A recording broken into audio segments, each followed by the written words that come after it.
Bear witness to a bit of footage that I captured on my theatre mode. I didn't have my PVR turned on when this happened, so it's going to kind of be hard to make head or tail of what's going on, but I'll give you a little heads up. This gameplay now was me jumping into a ready-made game of Demolition. I love Demolition on Black Ops 1, I wanted to give it a bash on Black Ops 2 and see if I could recapture those high-scoring games and that excitement of defusing and fusing and all the rest of it. So as you'll see now, I spawn. This is me spawning. I haven't come into the game for very long. I've just literally started. Bang. Oh, dead straight away. And again. And then we head out and then it goes into a strange pause. Now that's not me pausing the game. That's actually the end of the footage that was on the theatre mode. And I'm going to give you a little explanation as to what happened. When it got to that point and it stopped, it went into a host migration because clearly the guys on my team was not enjoying this experience of what was going on. It was a kind of universal thing. They had VSATs up and EMPs and it wouldn't have been long before a swarm was flying in. So it scanned around and I sat there and I thought, I know what's coming next. I know what's coming next. And then bang, yours truly gets host. So I'll give you two guesses. Yes, I dashboarded. Cheap, whatever. I was not going to be part of this. I was not going to allow and fuel these guys' gameplays who were tack inserting, by the way, which is, I know it's an acceptable part of Demolition now and people see it as a very tactical move. It does work, obviously, for them, but it doesn't work for the people on the other team. Tactical insertions, in my opinion, have always buggered up Call of Duty, be it boosting or be it ruining games of Demolition where the spawn is the spawn and that is it. There's no flip, it's the spawn. If they've got tack inserts, you're fucked. If you kill them and they come back, you're fucked. It's as simple as that. Excuse the language, I shouldn't be swearing this time of day. So that was me dashboarding, getting out of there, and I went and played some Call of Duty 4. Had a lovely time. But anyway, it kind of takes me on to what I want to talk about, because this morning I sat there and I put on my feed, I had a look to see who'd uploaded what, and I noticed there was an Only Use Me Blade video uploaded. I thought, cool, I'm a big Blade fan, always have been since Call of Duty 4. And he literally sounded like he was on the verge of suicide. It was a real sort of deep commentary about how miserable he was and how YouTube is effectively, you know, his views and his ratings have gone down. And the one thing I love about Blade and Thunder and Fist and all these guys is that they're kind of similar to myself in their commentary style. That they're quite honest, you know. These people are honest guys. They wear their heart on their sleeve and they say exactly what's going on and tell it how it is. And Only Use Me Blade literally turned around and said, look, you know, this is my bread and butter. This is what I do for a living. I make money out of this. Once upon a time, before Black Ops 2 came out, I knew I could upload a video. It'd be of a reasonable kind of standard that people would enjoy. And everybody would, you know, kind of accept it for what it was. Now, since Black Ops 2, he's kind of losing his mojo with it. He's not finding the gameplays that he wants. And essentially the views have gone down, which is, of course, making him in a, you know, it's putting him in a difficult position. And now he's looking and saying, I need to actually go out and get a real job, which essentially will mean that if he gets a full-time job, his YouTube channel is going to suffer and it'll be very, very sort of minimal uploads. That kind of throws me into the conclusion that Black Ops 2 is actually more destructive as a game, as a whole, than we realise. I was going to do a commentary about this a while ago anyway, but since that this morning and listening to that commentary, and you know, I can't judge Blade for that. I know people get this view of YouTubers who make money and get successful out of YouTube and call them sad, and you know, it's sad earning money out of YouTube. Why? You know, I work 12 hours a day, sometimes I work 60, 80 hours a week. If you said to me, you can either make the same amount of money doing what you're doing now, or you can do YouTube full time and produce videos and play games all day, guess what I'm going to do, my friends? You know, I'm going to do the gaming side of it. Looking at Blade's content, what kind of a YouTuber is Only Use Me Blade? He is a knifer, hence the name. Everybody knows. I doubt whether there's anybody who doesn't know who Only Use Me Blade is. He's a knifer. He runs around with knives, combat axes, tomahawks, whatever, throwing knives. That's what he's built his channel on. That was why he got big in the first place, because his commentaries were cool and laid back, but his gameplays were just pure knife and throwing knife skill. Now he's onto the combat axes, ballistic knives and whatever else. When you're playing a game like Black Ops 2 and you're trying to be a full-time knifer, I would imagine it is hard. I used this gameplay you can see in the background. This was me trying to free-for-all. I ended up on Nuketown. It's not a very good gameplay. I did win the game eventually, but it was a bloody grind. Now if I was doing this full-time, I would literally sucker punch my fucking television through. I really wouldn't. I wouldn't be able to deal with it, because you only have to miss one combat axe. And once you come face to face with somebody who knows what he's doing, or is probably just a little bit anxiously, oh god, spray from the hip. You've had it. That's the end of you. You know, long distance, short range, whatever. The knifing in this game is ridiculously bad. I once spoke in a video a while ago and I said, oh, the knives are overpowered, and people were correcting me, and I thought, no, I'm sticking with this one. Do you know what? I'm not afraid to say I was wrong. It's laughable. You can't knife people who are standing directly in front of you, and I'm not an avid knifer. Even panic knifing, I don't do it. I choose to shoot, which it costs me a lot of the time. But I've never got used to that panic knifing thing. But the way the game works, you know, you've got to bear in mind, this is a guy who's led his reputation on being a full-time knifer. How many hours of the day must he spend trying to get one singular gameplay to upload for people who want to see him go around and beast, you know, play some search and destroy and get a flawless or something? I would hate to be in his shoes at the moment. I really would. I would hate to be only use me blade. You know, I wish to God he would go back and do his older stuff, because then he's gonna cheer himself up and have a better time, and I'm sure people would still watch it. But it goes on to other things as well. Like that first clip you saw there, they were an entire clan. They were an entire clan of pub stompers who all had this one theory, and that was to drop tactical inserts and get really high scoring games. Guys, I don't know how you feel about this, because a lot of people send me these videos and say, please watch this.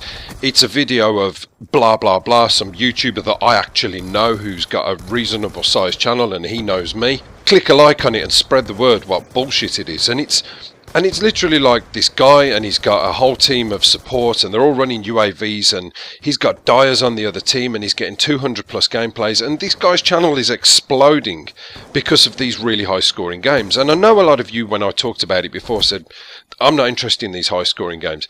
These high scoring games, though, you've got to be honest, are still pulling in audiences. And I was the one point I wanted to come to when I was going to do this commentary before was on the Mark of J.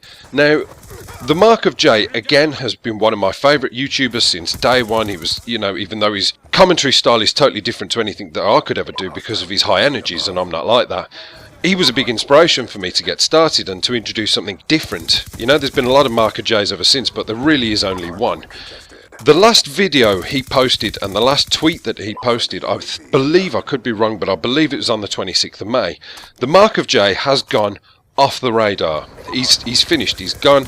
He's losing quite a lot of subs each month. His views have gone down. There's all these theories flying about that he's been killed. There's theories flying about that, you know, he's just gone off to do his studies, his university studies, or whatever, because I know he does a lot. I know he's an intelligent guy. If you had to ask my opinion and say what is your view on it, it would be simple. It would be that now the pressures of Black Ops 2 with getting high scoring gameplays, it's almost near impossible, because the Mark of J doesn't use subscribers to get UAVs for him and throw up Guardians in their spawn so nobody spawn flips on him. The Mark of J doesn't have people throwing ballistic vests down. The Mark of J doesn't have dyers on the other team who would run at him and shoot a complete fucking arc around him as if they're trying to kill his aura.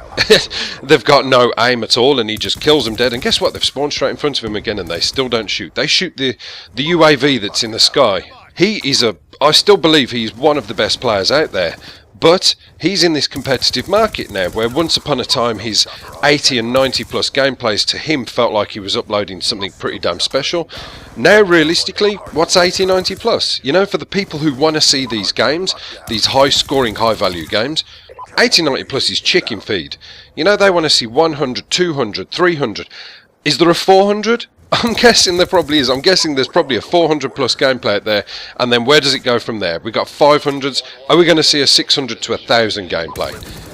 I don't understand where it can go from here. And for me, my opinion on that Black Ops 2 has now made so much crap that still is in the game for the last few years, and they haven't wiped it out with the whole tac inserts and the spawn trapping and people like at the beginning watching me spawn in front of them, making it nice and easy, has now made these cheap fuckshit YouTubers who post all these big high scoring games up do well, gain success, get their videos up there, and people like the Mark J probably see this and go, I can't compete with that. In his opinion, it probably doesn't matter about his commentaries, he's more about the gameplays maybe. So if he hasn't got that intention to try and compete, he's just going to fucking leave his channel. This game frustrates me so much. It frustrates me so much, and I know people will say, well, why are you playing it? I'm playing it because a friend left it at my house, you know? I'll keep going back to all the older Call of Duties, and I jump back on and I give it another chance, and then I turn it straight back off, because it's very rare that you get those games where everything runs in your favour. When it does, it's beautiful. When it doesn't, it is a nightmare. It is actually a walking nightmare. And it's like, the other day I was playing with Superpook, and we were having a few games, and I jumped into their lobby, and it was a whole bunch of YouTubers in the lobby. I thought, awesome. I was pissed. I was so drunk it was ridiculous. And we were playing against a lobby of people from France. Now, no offence to any French guys, because I know I've got a couple of French subscribers. Nickrel, I know you're watching, mate. But English people playing in French lobbies on French servers, or however it works, is horrible, and I'm sure most English people will back me up on that. The connections are terrible. They are always in favour of the French. I don't know why, but that's how it is. I was getting owned. I mean, I went, one of the games I think I went 5 for 14. I never go 5 for 14. It's very, very rare I ever go negative. And all the way through, I couldn't get my words out. And these guys were taking the piss out of me, because I was just like, what? What's... I mean, and I just couldn't say anything. I was gobsmacked at how bad this game is, and it is all down to the connection. Well, it's not all down to the connection, but the majority of it can be fixed due to the connection. Even the weapons that are more powerful than other weapons are more consistent. If you've got a reasonable connection and you're on a level pegging with somebody else, if you've got that advantage with your speed and your agility and the way you think, it doesn't matter how powerful their gun is, you're going to overcome them. Call of Duty 4 is a massive example of that. So is Black Ops 1. You know, I know that lag compensation was strong in Black Ops 1, but it never affected me too badly. It was just crap hit detection. And I was kind of thinking to myself yesterday, you know, it's been like 6 or 7 months of this game being out now. And I would love it if David Vandehar was to get up and do this big press conference and be standing in front of all these important people from all these different gaming communities and heads and directors and CEOs of whatever, and say, I've got a big announcement for the world. Call of Duty Black Ops 2, as you know it now, it's not Call of Duty Black Ops 2, guys. Did you not know that? No, it's a prototype. It's a prototype for a game that we tried and it didn't work, but as a big troll we decided to release it just for shits and giggles to see if people would fall for it. And I can't believe you've actually been playing it. Man, you guys are stupid. I love it though. Guys, I'm so sorry. Look, Ghosts isn't going to happen. There's actually been an agreement with Infinity Ward. Ghost isn't going to happen. What's actually going to happen is I'm going to give you the real Black Ops 2 now. Here it is. I hold it up for you now. This is Black Ops 2. We've had that bit of extra time to work on it, and I think you'll agree that this is the greatest game that man has ever seen. So come and collect your copies, guys. Jesus. There you go. There you go, sir. I can't believe you fell for it. Did you really fall for it? What about the hunter-killer drones? Did you not think that was weird? You know when I said flak jacket will protect you from hunter-killer drones? Did you not get that I was trolling you? You didn't? Oh, wow. You guys really are stupid. That's what I think. I would love it if they came out and said that. I would be like, David, bravo, sir, bravo. I think you had all of us there. I really do. You are the finest troller ever known to man. Any troller on YouTube should bow down with love and respect for you, because you've done it. You've done the big one. Thank you very much. I accept the 7 months of potential coronary heart disease that I've acquired over that time. My walls, furniture and my controller probably won't forgive you because they're all smashed to pieces, but I forgive you. God. Anyway, that's me pretty much done, guys. Hope you enjoyed the mess that was in the background, and I'll see you later. Apocalypse done.